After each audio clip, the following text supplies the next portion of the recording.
zdaj v zadnjem delu naše oddaje. Z mano je svetovni popotnik Janin Klemenčič, tako kot vsak četrtek. In danes nas bo popeljal v deželo, kjer se veliko kadi, veliko pleše, veliko poje. Kjera dežela je to? Jamajka. Je! Manj. Kolikrat si bil? Stvar je taka, Jamajka je ena od teh velikih Antilov, oziroma vprašanje, ona spada med velike ali majhne. Skratka, vse skupaj so tisto otočje v Mehiškem zalivu. In tam je pravzaprav Indija, ker je Kolumb takrat, ki je odpotoval iz Evrope, je iskal Indijo in jo tudi našel, ker so pač zamočili za pol zemlje, takrat, ko so računali, koliko daleč je Indija, in so se zmotili za polovico zemlje, ampak kaj češ. In je bil prepričan do svoje smrti, da je prišel v Indijo in da so to pač eni hecni otoki ob Indiji, da je ta glavna Indija pa še treba pridati. No in zdaj tem se reče recimo Karibski otoki ali pa tudi Antili. Ta veliki so Kuba, pač Haiti in Dominikana sta na enem otoku, ki se imenuje Hispaniola. To pa zaradi tega, ker ga je spominjalo na Španijo, ki je končno zagledal zemljo in tako zgledala konfiguracija kot kakšna Španija, pa je rekel, to je pa Isla Espanjola oziroma Hispaniola. Na njej sta pa dve državi. Bova tudi tja šla enkrat, ampak ker nimava danes toliko časa, bova šla na Jamajko. Na kaj tebe najprej spominja? Bob Marley. Bob Marley. Pa še kaj drugega? Pa tiste stvari, ki sem jih že prej omenil. So tam tri države, ki tekmujejo med sabo, kdo ima najboljšo glasbo, pa najboljši rum, pa najboljše cigare. In zdaj Američani so do danes praktično niso sploh mogli na Kubo iti, zdaj kar naenkrat lahko spet igrajo.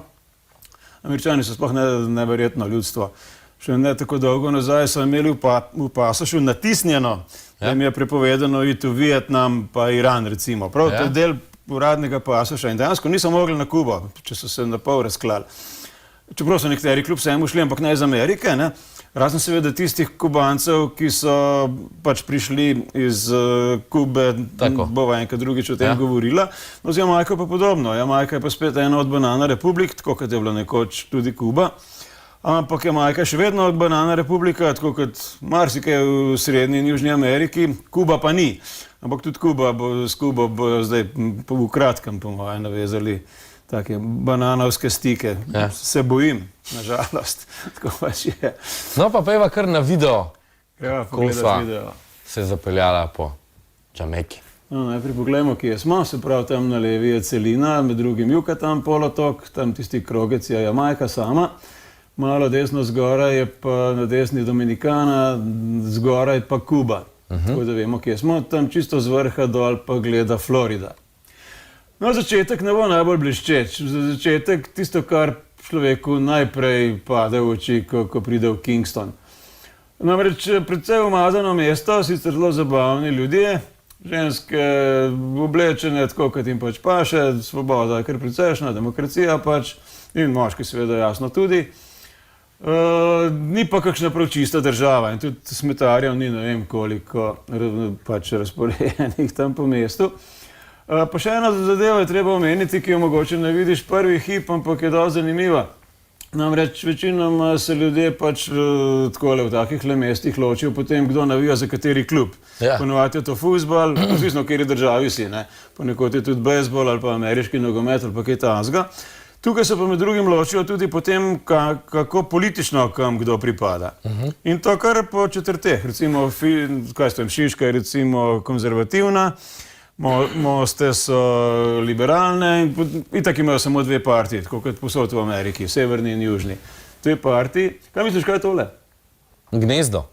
Ne boš verjel, to je čisto navadna rastlina, ki raste na električnih žicah. Kar pomeni, da je tukaj klima zelo bogata in da pač še celo na navadni železni pač kovinski žici rastejo rastline. Zdaj pa že najbrž veš, kam greva. Če piše Nesta, Bobu Marleyju je bilo ime Robert Nesta Marley, v resnici celo dolgo ime. Rodno.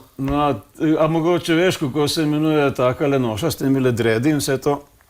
Rastafari? Rastafari, točno. No, pogled, tukaj na levi je bil, tukaj vidiš Markusa Garvija, na levi se vidi pa Haileja Selassija.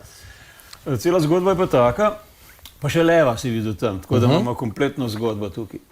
Namreč Markus Garvey je bolj proti začetku prejšnjega stoletja začel to rastafarijansko gibanje. Ne.